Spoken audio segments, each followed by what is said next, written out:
Hello dear student, आज हम लोग पढ़ते हैं किसान, जमींदार और राज।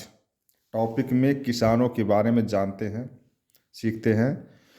किसान कौन होता है?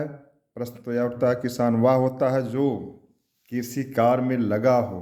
किसानों के अन्य नाम भी मिलते हैं: कृषक, हलवाहा, जोतदार, कायस्थ, काश्तकार और रैयत। जो 16वीं और 17वीं सदी में किसानों की स्थिति के बारे में हमको इस टॉपिक में पढ़ना है, तो वह सारा विवरण जो है अबुल फजल कृत अकबरनामा के तीसरे भाग आईन अकबरी में मिलता है। उसके अनुसार किसानों की दो प्रकार थे: खुदकाश्त और पाहीकाश्त। खुदकाश्त वह काश्तकार होते हैं जो अपनी जमीन पर, भूमि पर कृषि करते थे। पाहीकास्त वे किसान थे जो दूसरे के गांव में अर्थात दूसरे की भूमि पर जाकर कृषि करते थे। उन्हें पाहीकास्त कहा जाता है। तो किसान जो थे इस 16वीं 17वीं सदी में, वे परंपरागत कृषि कार्य करते थे। हल बैल से कृषि करते थे, कुदाल फावड़े से कृषि करते थे और स्वयं खेती करते थे परिवार सहित, अथवा मजदूरों की सहायता से भी खेती करते थे। जो खेती में कृषि उपज होती थी उसमें गेहूं, जौ, चावल, रागी, राई, ज्वार, बाजरा और नई फसलें भी आ चुकी थी इस 16वीं 17वीं सदी में, जैसे नील का उत्पादन, तंबाकू का, मक्का का और आलू। आलू जो आज हमारा मुख्य सब्जी में भोजन है, वह आलू भी इसी समय आया। तो ये 4-5 फसलें हैं: नील, तंबाकू, मक्का, आलू। तो ये जो है नई फसल 16वीं 17वीं सदी में इनका वर्णन मिलने लगता है। खास तौर पे अकबर जहांगीर के शासनकाल में ये नई फसलें आई थीं। चूँकि भारत कृषि प्रधान देश है और कृषि प्रधान होने के कारण यहाँ पर जो कृषि है उसे मानसून का जुआ भी कहा जाता है। मानसून से वर्षा अच्छी होती थी तो फसल अच्छी होती थी, और वर्षा ठीक से ना हो तो फसल अच्छी नहीं होती थी। तो बादशाहों ने मुगल काल में किसानों की सुविधाओं के लिए, वर्षा ना हो तब भी कृषि फसल हो, इसके लिए उन लोगों ने नहर का निर्माण भी कराया, पोखर तालाब खुदवाए, कुएं बनवाए। ऐसे कार्यों से कृषि कार्य में सहायता मिली। इसके अलावा वर्षा ना होने पर कृषि में हल बैल, बीज हेतु ऋण भी दिए गए और अनुदान भी दिए गए, और किसानों को प्रोत्साहन दिया गया कि वे बंजर और जंगली भूमि को में भी जो है कृषि कार्य करें। तो इस प्रकार से कह सकते हैं कि मुगल काल के बादशाहों के सहयोग से कृषि और जंगली भूमि में खेती का विस्तार हुआ। प्रारंभिक काल में जो था, मुगलों ने कृषि और कृषकों के साथ अच्छा व्यवहार किया, लेकिन बाद में किसानों का शोषण भी होने लगा। अमूमन इस काल में किसानों से 4 प्रमुख कर वसूले जाते थे: जजिया, जकात, खराज और खुम्स। जो जकात होता था वो मुसलमानों से वसूला जाता था, जजिया केवल हिंदुओं से, गैर मुसलमानों से या हिंदुओं से। खुम्स लूट का हिस्सा था। जो भू राजस्व था उसी को खराज कहते थे। खराज मुगल बादशाहों की आय का मुख्य स्रोत था। अकबर के समय में खराज व्यवस्था में सुधार करने हेतु बहुत प्रयास किया गया। इसमें सर्वप्रथम अकबर ने 1563 ईस्वी में एतमाद खान को खालसा भूमि व्यवस्था में सुधार हेतु दीवान बना दिया। एतमाद खान ने खालसा भूमि को जागीर भूमि से अलग कर दिया। 1564 ईस्वी में अकबर ने भू राजस्व में सुधार हेतु मुजफ्फर खान तुर्वेती को दीवान बनाया, किंतु उनके समय में कोई विशेष प्रगति नहीं हुई। इसके बाद टोडरमल को मुजफ्फर खान तुर्वेती का सहायक बना दिया गया, अर्थात सहायक दीवान टोडरमल को बनाया गया। टोडरमल ने प्रयास से जमा-ए हासिल नामक एक नया विभाग बनाया गया। 1569 ईस्वी में शहाबुद्दीन अहमद को दीवान बनाया गया मुजफ्फर खान तुर्वेती की जगह पर। अब जो शहाबुद्दीन और टोडरमल ने मिल करके जबती हरसाला को त्याग कर काम चलाओ सरकारी मांग पर नक्श कनकूत प्रणाली को लागू किया। क्या प्रणाली लागू किया? नक्श या कनकूत प्रणाली को लागू कर दिया। 1573 ईस्वी में स्वयं अकबर भी इस भूराजस्व व्यवस्था में रुचि लेने लगा। इससे टोडरमल, जिसमें टोडरमल की भूमिका बहुत महत्वपूर्ण है, टोडरमल के प्रयास से जो गज-ए-सिकंदरी, जिससे कृषि भूमि की माप होती थी, उसके स्थान पर जरीब का प्रयोग होने लगा, जिसे शेरशाह सूरी ने भी प्रयोग किया था। इसमें जरीब जो रस्सी की बनी होती थी, अकबर के समय में उस जरीब को लोहे की कमचियों से रस्सी को जोड़ा गया, बांस की कमचियों को लोहे से जोड़ करके जरीब तैयार किया गया। माप की सबसे छोटी इकाई, भूमि माप की सबसे छोटी इकाई बिस्वा होती थी और बीघा बड़ा इकाई था। एक बीघे में 20 बिस्वा होता था। 1574 ईस्वी में आमिल या करोड़ी नामक एक अधिकारी की अकबर ने नियुक्ति किया, राजस्व अधिकारी। इसका कार्य था कि 1 करोड़ राजस्व को वसूलना। अकबर ने 1588 ईस्वी में गज-ए-इलाही नामक एक नया भूमाप का पैमाना जारी किया, जो 33 इंच का होता था, अर्थात 41 अंगुल का।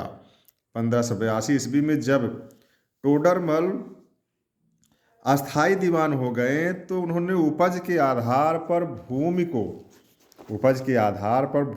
4 भागों में बांटा। कौन कौन सी भूमि हुई? पोलज भूमि, पड़ौती या परौती भूमि या परती भूमि, चाचर भूमि, बंजर भूमि। जो पोलज भूमि होती थी उस पर वर्ष में 2 फसलें उपज में लाई जाती थी, और परती भूमि यह वर्ष में एक ही फसल होती थी परती भूमि या पड़ौती भूमि में। चाचर भूमि वह भूमि होती थी जिस पर 3 से 4 वर्ष तक खेती नहीं होती थी।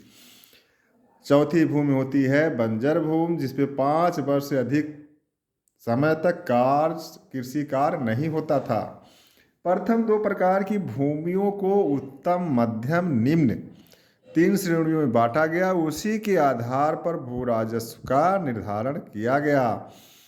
जो भूमियाँ होती थी पोलज पड़ौती भूमि, उसी पर 3 प्रकार से बांट करके उत्तम, मध्यम, निम्न में जो कर लगाया गया वो 1/3 अर्थात 33%। और 1580 ईस्वी में टोडरमल ने इस भूराजस्व व्यवस्था को आईन-ए-दहसाला नाम से स्थापित कर दिया गया। अब जो ये है इसे कहते हैं फारसी फरावा रंजरवती। जो आईन-ए-दहसाला, इसका क्या नाम है? फारसी फराजा रंजरवती। यह 10 वर्षीय नियम या 10 वर्षीय नियम भी कहते हैं। 10 साला का मतलब 10 वर्षीय नियम। और फारसी फरावा रंजरवती अकबर के समय में वसूली जो भू राजस्व निर्धारित किया गया 1/3 अर्थात 33%, उसे 3 प्रकार से वसूला जाता था। पहला है जाब्ता प्रणाली, माप के आधार पर वसूल किए जाने वाला व्यवस्था को जाब्ता प्रणाली कहते हैं। यह कश्मीर और काबुल को छोड़कर समस्त उत्तर भारत में लागू था। दूसरा प्रणाली है नक्श प्रणाली। यह रैयतों से अनुमान के आधार पर भू राजस्व वसूला जाता था। यह काठियावाड़, कश्मीर, बंगाल में लागू था। यह आधुनिक तौर पे जब कॉर्नवालिस में लागू किया रैयतवाड़ी बंदोबस्त, उसके समान थी। इसे कनकूत प्रणाली भी कहा जाता है। तीसरी प्रणाली थी गल्ला बख्शी। गल्ला बख्शी में इस व्यवस्था में रैयत से नगद ना लेकर के जींस या गल्ला के रूप में भू राजस्व वसूला जाता था। यह काबुल थट्टा में लागू था।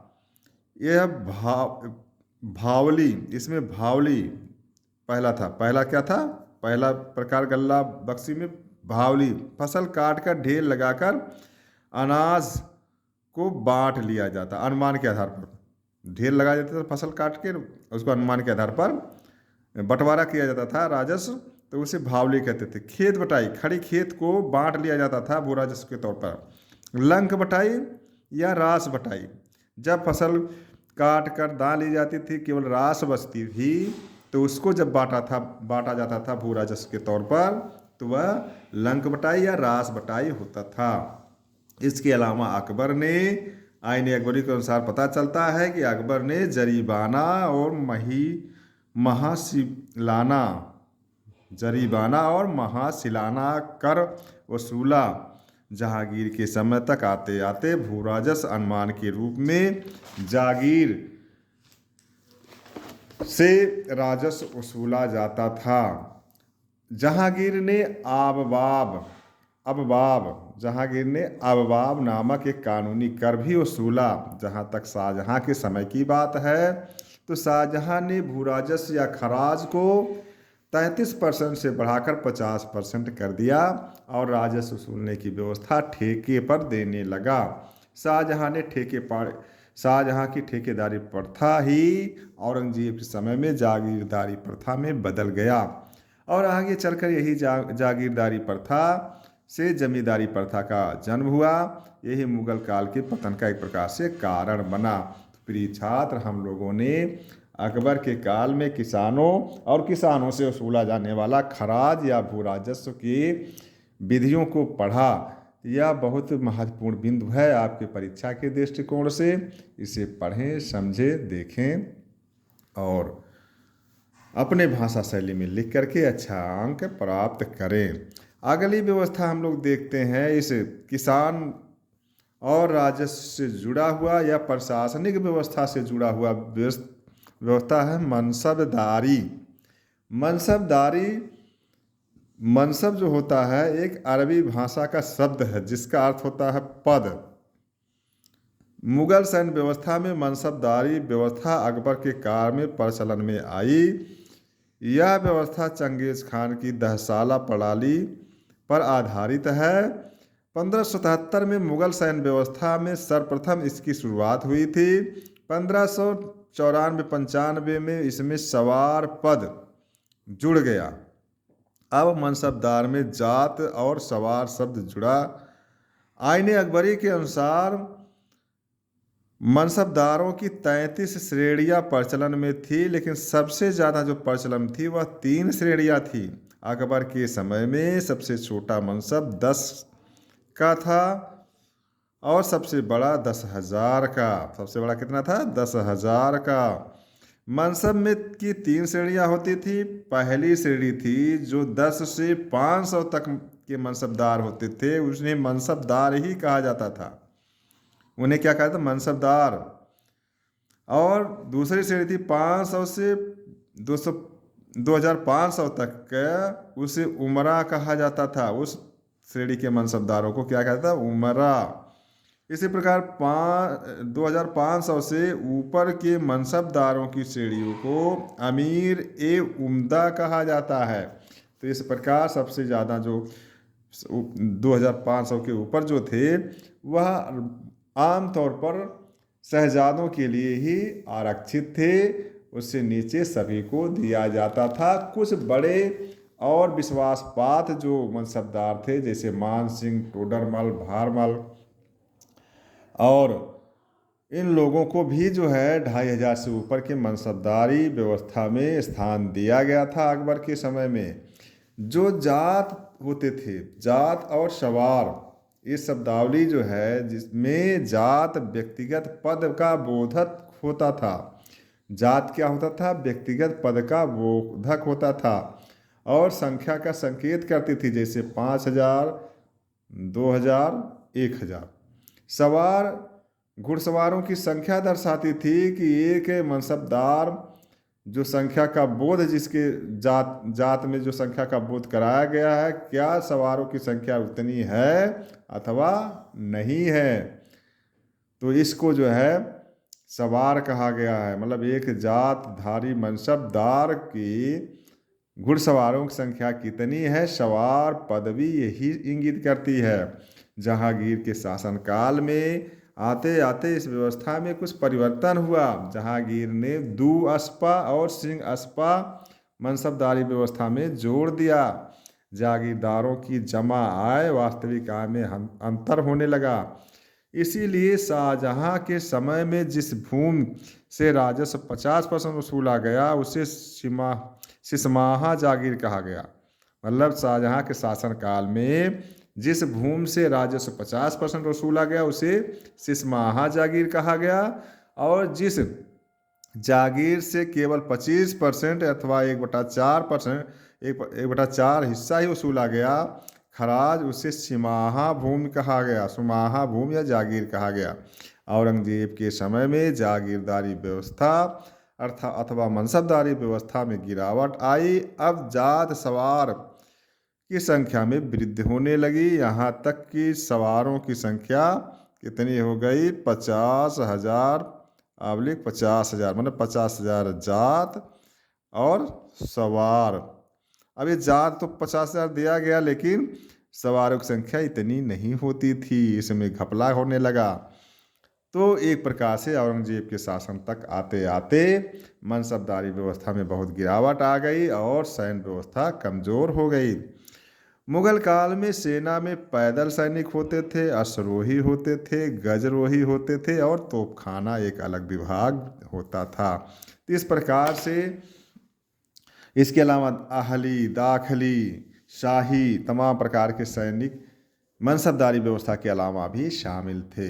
इस प्रकार प्रिय छात्र छात्राओं ने हम लोगों ने आज के वीडियो में, आज के क्लास में देखा मनसबदारी व्यवस्था और भू राजस्व व्यवस्था में और किसानों की स्थिति को देखा। तो इसको आप लोग सीखिए, अध्ययन करिए और अपने भाषा शैली में लिखिए। बोर्ड परीक्षा में आपको अच्छा अंक मिले। Best of luck. Thank you. Video को लाइक करें और सब्सक्राइब करें, शेयर करें। Thank you.